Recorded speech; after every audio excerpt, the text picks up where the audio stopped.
আমরা দুই বোন, ভাই নেই। ভাই ছিল, ছোটবেলায় আমাদের ছেড়ে চলে গেছে মাত্র ১৯ দিন বয়সে। তো আমরা দুই বোন একে অপরের ছায়াসঙ্গী বলতে পারেন। সেই দিদি একদিনের জন্য এসেছিল, তারই আয়োজনে এই যে রান্নাবান্না শুরু করে দিয়েছি। মনটা ভীষণই খারাপ, একদিনের জন্য আসা মানে মনে হয় যে এই এলো, এই বুঝি চলে গেল। তো যাই হোক, তারা কী জন্য এসেছিল অবশ্যই জানাবো। নমস্কার বন্ধুরা, কেমন আছেন আপনারা? নিশ্চয়ই খুব ভালো আছেন, আমিও বেশ ভালো আছি। বলতে পারেন রান্নাবান্না অনেক কিছুই আয়োজন হচ্ছে। আমার মাসিমণি এসেছে, দিদি, জামাইবাবু, ছেলে মেয়েরা এসেছে কাল রাত্রিরে। আর আজকে সকালবেলা 12টা 40-এ তাদের মেল, তারা থাকে আসামে, চলে যাবে। আচ্ছা, কী কারণে দিদি এসেছিল তার শ্বশুরবাড়িতে? তো দিদির এক কাকা শ্বশুর ছিলেন, যিনি মারা গিয়েছিলেন। তার কোনো সন্তান ছিল না, তিনি বিয়ে করেননি। তো সেই কাকা শ্বশুরের বাৎসরিক কাজের জন্যই জামাইবাবু এসেছিলেন ওই 4 থেকে 5 দিনের জন্য। ওদের বাড়িতে কাজকর্ম সমস্ত কিছু মিটিয়ে তারপরে কাল রাত্রিরে এসেছিল। আর আজকে একবারে এখান থেকেই চলে যাবে, সেই প্রস্তুতি নিয়েই এসেছিল। তো ওই যে রাত্রি একটুখানি দেখা করার জন্য।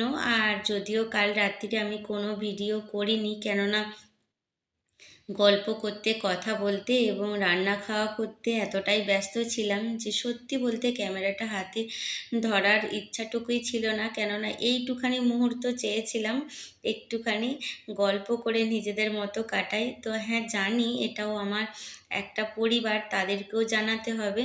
তবে ওই যে কিছু কিছু মুহূর্ত থাকে, শুধুই মনে হয় ফ্যামিলির জন্যই রাখি।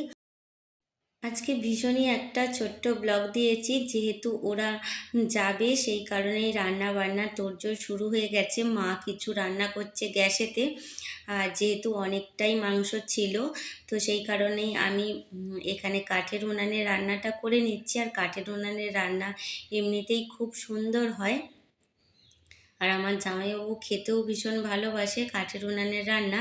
এই যে মা এখানে কিন্তু সমস্ত কিছু আয়োজন করে নিয়েছে, আর দিদিরাও খাওয়া দাওয়া করে বেরিয়ে পড়েছে। এটা আমার দিদি, ওই যে আমার ছোট ছেলে, মানে আমার দিদির ছেলে, আর এটা মেয়ে। যেহেতু আমরা দু বোন একে অপরের ছায়াসঙ্গী, তাই আমাদের 3টে সন্তান, আমার ছেলে, আমার দিদির 2টো ছেলে মেয়ে। আমরা কখনোই তাদেরকে আলাদা করে দেখি না, সবসময় বলে থাকি যে আমাদের 3 সন্তান। তো এই যে দেখুন, দিদিরা তো চলে গিয়েছিল, বাকি অনেক কাজকর্ম করেছি আর সেইগুলো আপনাদের সঙ্গে শেয়ার করা হয়নি। তবে বিকেলবেলা শুরু হয়ে গেছে বৃষ্টি, কদিন ধরেই খুব বৃষ্টি হচ্ছে। আজকে অল্প শিলাবৃষ্টিও হয়েছে। জানি না এইভাবে চলতে থাকলে আমাদের মাঠ থেকে ধান এখনও আসা হয়নি, কি হবে তার ঠিক নেই।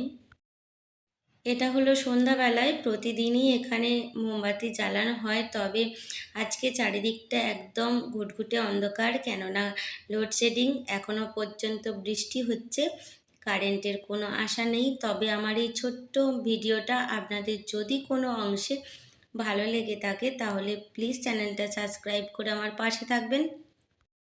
দেখা হবে আবার, ততক্ষণ খুব ভালো থাকবেন, নিজেদের খেয়াল রাখবেন এবং হাসি খুশিতে থাকবেন।